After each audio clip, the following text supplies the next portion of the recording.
Assalamualaikum warahmatullahi wabarakatuh. Perkenalkan, nama saya Utrina Lestari dengan nomor NIM 4114230056. Di sini saya akan mempresentasikan tentang hakikat pengertian Islam dan sejarah Islam.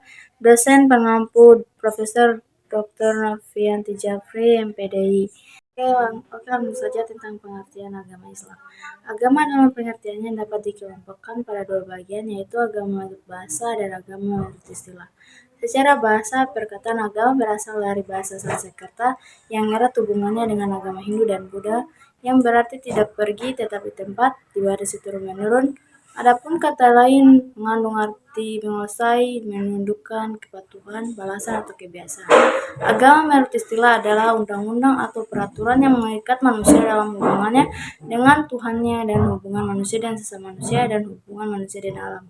Maka orang yang beragama adalah orang yang teratur, orang yang tentram, orang yang damai dan baik dirinya maupun orang lain dari segala aspek kehidupannya.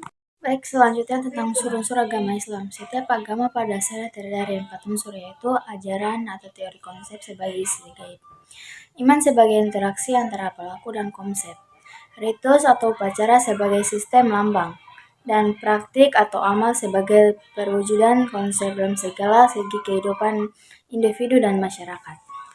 Oke, poin selanjutnya tentang pengalaman beragama. Agama merupakan salah satu aspek yang paling penting daripada aspek budaya yang dipelajari oleh para antropolog dan para ilmuwan sosial lainnya. Sangat penting bukan saja yang dijumpai pada setiap masyarakat yang sudah diketahui, tetapi juga karena penting saling mempengaruhi antara lembaga budaya atau sama lainnya.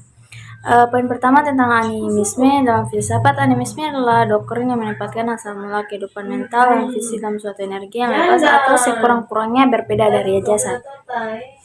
Atau animisme adalah teori bahwa segala objek-objek alami itu bernyawa atau berjiwa, mempunyai spirit, dan bahwa kehidupan mental dan fisik bersumber pada nyawa.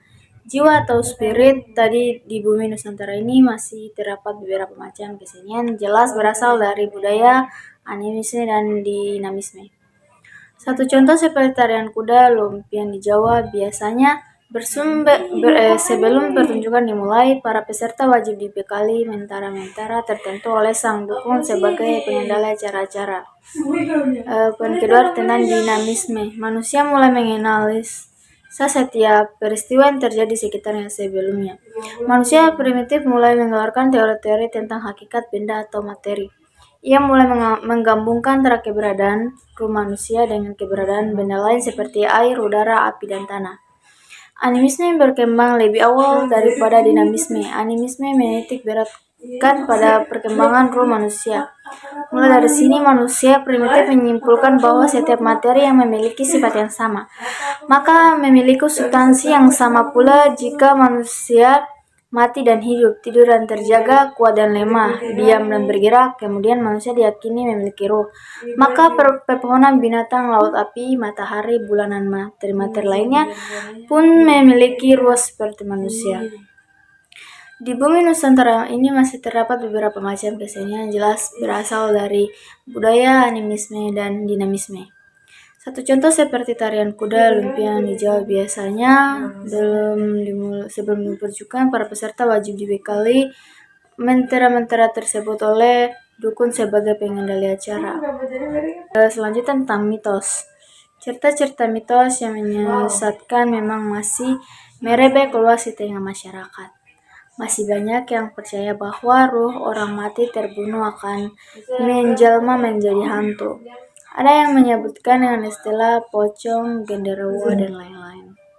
Yang pasti, hantu tersebut akan gentayangan ke setiap tempat untuk membalas dendam.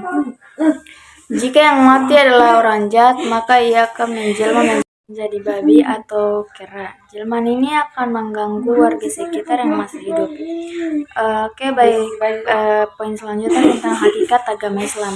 1. Arti dan ruang lingkup agama Islam. Apabila dicari dari asal katanya, Islam berasal dari kata aslama yang merupakan turunan dari derivasi dari kata aslmu. Assalamu al-salamatu yang artinya bersih, selamat dari kecacatan lahir batin. Agama Islam adalah agama wahyu yang Dasarkan tauhid atau keesaan Tuhan diketahui manusia berdasarkan kabar dari Tuhan itu sendiri melalui firman yang disampaikan kepada Rasulnya. 2. Islam agama universal.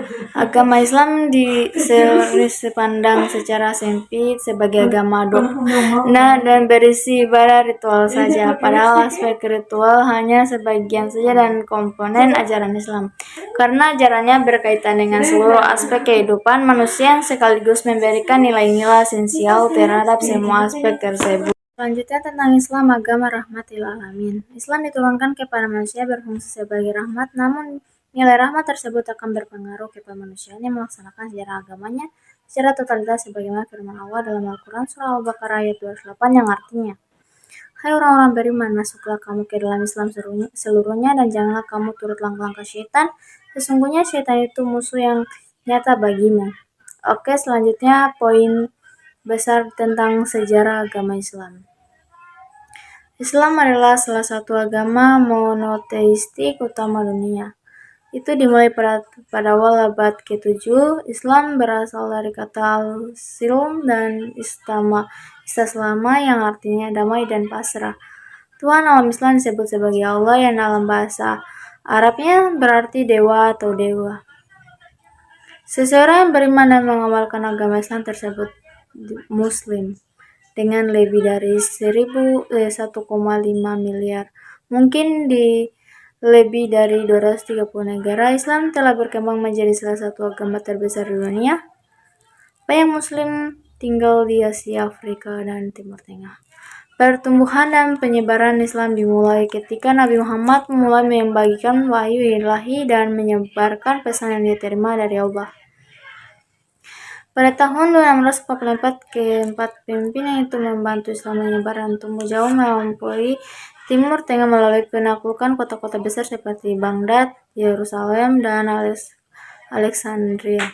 Bagian utama dan barat Afrika juga ditaklukkan secara efektif, mengambil kendali atas sebagian besar wilayah Bizantium dan Persia. Mungkin saja materi yang bisa saya presentasikan. Kalau ada salah kata mohon dimaafkan. Wabillahi taufiq wal hidayah. Assalamualaikum warahmatullahi wabarakatuh.